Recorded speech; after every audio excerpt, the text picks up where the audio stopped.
यहाँ के सुंदर सुशील नागरिकों ने एक नारा दिया कि संघर्षों के आदी हैं हम, अंबेडकरवादी हैं।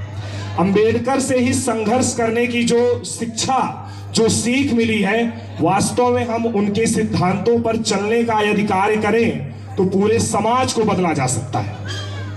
सन 1891 ईस्वी में जब महाराष्ट्र में बाबा साहब का जन्म हुआ, उस समय पूरी दुनिया में, पूरे भारत में भारत का विस्तार बहुत ज्यादा था और भारत उसके पहले तो विश्व गुरु हुआ करता था, लेकिन जब बाबा साहब का जन्म हुआ तो जातिगत व्यवस्था भारत में चरम पर थी। एक विशेष जाति को एक विशेष कार्य सौंपा गया था और उसमें सबसे निम्न कार्य सौंपा गया था हरिजन को। एक तरफ से वो हरिजन कहते हैं, दूसरे तरफ से आपको सबसे निम्न वर्ग का बताते हैं। पहली बात तो हरिजन का अर्थ हो गया कि हरि के जन, यानी कि ईश्वर के जन, और जो ईश्वर का जन है वो सबसे निम्न कैसे हो गया? भाइयों बहनों, जातियां सिर्फ दो हैं और धर्म केवल एक है। जातियां दो हैं, एक स्त्री और एक पुरुष, और दूसरा धर्म केवल एक है, वो है मानवता। प्रत्येक व्यक्ति के भीतर मानवता का विकास होना चाहिए, प्रत्येक व्यक्ति के भीतर कर्म करने का विकास होना चाहिए, कर्म को प्रधानता देनी चाहिए।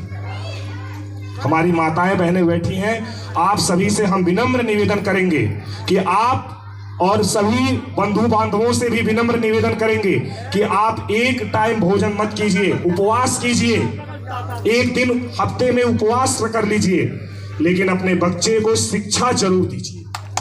आपका बच्चा, जो आज की तिथि में सरकार की नीतियां हैं उन पर हम बहुत ज्यादा प्रहार नहीं करेंगे, राजनीतिक मुद्दों से हमें लेना देना नहीं है, लेकिन फिर भी वो आपको चना दे करके, बेसन दे करके, नमक दे करके उलझा देते हैं, और वो एक महीने में केवल 1 किलो चना, 1 किलो नमक, 1 किलो बेसन आपको प्राप्त होता है। लेकिन यदि आपका बच्चा IAS बन जाएगा, PCS बन जाएगा, डॉक्टर बन जाएगा, इंजीनियर बन जाएगा, मैं दावे के साथ कह सकता हूं कि आपके यहां दुकान खुल जाएगी उस चने और बेसन की। तो आप इस बात का ध्यान रखिए कि अपने बच्चे को आपसे आज से अपने मत का सही उपयोग करिए, और उस मताधिकार को दिलाने का काम बाबा साहब ने किया। जिस समाज में इनका जन्म हुआ उसे सबसे निम्न बताया गया। भैया जी ने बताया कि थोड़ी देर पहले इनको शिक्षा ग्रहण करने की अनुमति नहीं थी। पूरी शिक्षा इन्होंने स्कॉलरशिप पर, छात्रवृत्ति पर की। न्यूयॉर्क विश्वविद्यालय से, लंदन कॉलेज ऑफ इकोनॉमिक्स से इन्होंने पढ़ाई की। मात्र 4 वर्ष में इन्होंने 17 डिग्री इंग्लैंड से लेकर के आने वाले पहले व्यक्ति थे बाबा साहब। एक बात आपको बता दें, इस समाज में जितने लोग बैठे हैं सभी प्रबुद्ध हैं। आपकी जानकारी के लिए बता दें, आप में से किसी भी व्यक्ति ने ईश्वर का साक्षात दर्शन नहीं किया होगा, किसी भी व्यक्ति ने ईश्वर का साक्षात दर्शन नहीं किया होगा, लेकिन जितने अंबेडकर को मानते हैं, जितने अंबेडकरवादी हैं, सब लोग ये मानकर चलिए कि वास्तविक ईश्वर के रूप में अंबेडकर का इस धरा पर जन्म हुआ।